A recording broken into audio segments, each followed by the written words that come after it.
Bonjour à tous. Aujourd'hui, ce sera une analyse sur un match de Champions League qui va se dérouler mardi, me semble-t-il, le 20 octobre. Et je vais directement rentrer dans le vif du sujet et vous proposer des cotes que j'estime value. Alors, la première chose que l'on peut dire, on voit déjà que le site de la Bundesliga a sorti une preview sur ce match. On va passer un peu tout ce qui est dit ici pour aller directement à l'essentiel, c'est-à-dire au compo annoncé. Pour la Lazio, beaucoup de blessés défensifs. Lulic, Proto, Radu, Lazzari qui est l'arrière droit, Bastos, Felipe, donc c'est beaucoup de défenseurs centraux ou de latéraux. Radu était le latéral gauche, me semble-t-il. Lazzari est le latéral droit. Donc c'est quand même des grosses absences. Et pour Dortmund, Roman Burki, Emre Can, Hummels, Akanji.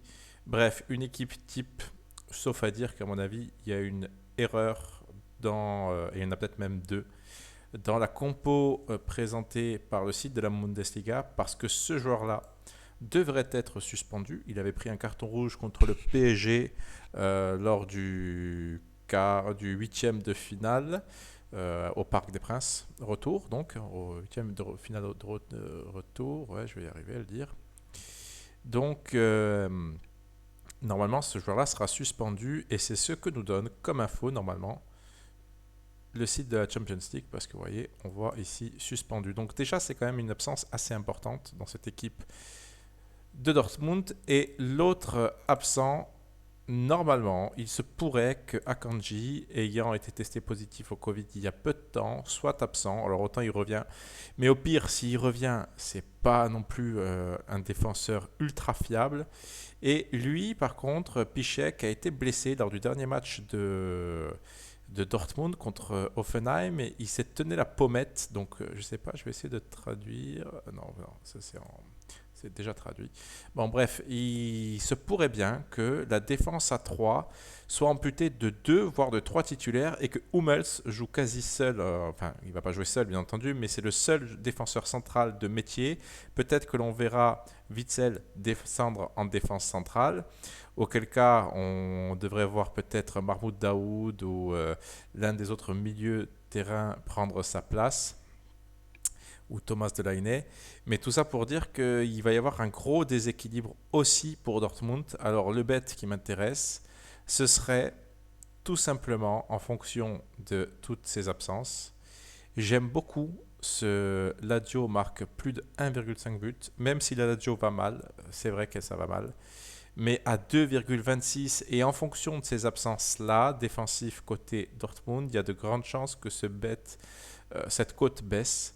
Et sinon, tout simplement, s'orienter vers un over 3 à 1,76. Je pense que cette cote va baisser parce que c'est un bet un peu moins risqué que les autres, dans le sens où là, par contre, on a la certitude qu'il y a des absences défensives des deux côtés. Alors même si Akanji joue, c'est pas sûr qu'il soit remplacé par Piszczek, mais Emre Can est vraiment un défenseur important pour Dortmund. Il apporte il est assez rugueux, il montre un peu l'exemple, donc j'ai bien peur que cette absence pèse beaucoup pour le Borussia Dortmund et c'est pour ça que je vous conseille ici un over ou un overteam. Je prends l'overteam pour l'équipe à domicile parce que c'est vraiment une cote très haute et je pense que la Lazio va marquer très souvent. Très très souvent. Ils vont marquer au moins un but assez souvent puisque Dortmund n'est vraiment pas fiable défensivement, même avec les trois titulaires. Donc amputé de 2 voire de quasi 3, on peut se dire que la Lazio aura des occasions.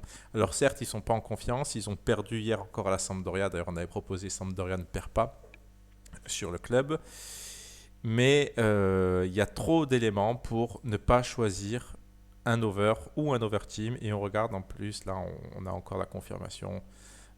Tout ça, c'est des absences défensives.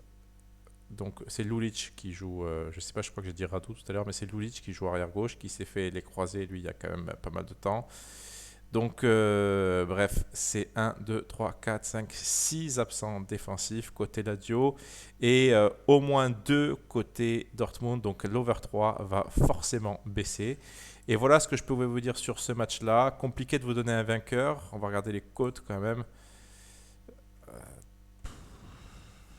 c'est compliqué. Non, je ne me risquerai pas de donner un vainqueur. Certes, je prends la Lazio, marque plus d'1,5 parce que j'y vois une value, mais c'est pas pour autant qu'ils vont gagner 2-0, 2-1. Non, ils peuvent largement encaisser pas mal de buts aussi. Donc, je tente ça pour le côté extrêmement value à mon sens. Et le bet le plus safe, c'est un over 3. Peut-être 3,25 en se disant qu'on perdra de temps en temps une moitié de mise. Mais l'over 3 me semble vraiment value ici. Donc voilà ce que je pouvais vous dire sur ce match-là. J'espère que ça vous aura plu. Et n'hésitez pas à nous liker et à nous suivre sur YouTube ou sur d'autres réseaux sociaux. Bonne fin de dimanche à tous et à très vite pour la Champions League.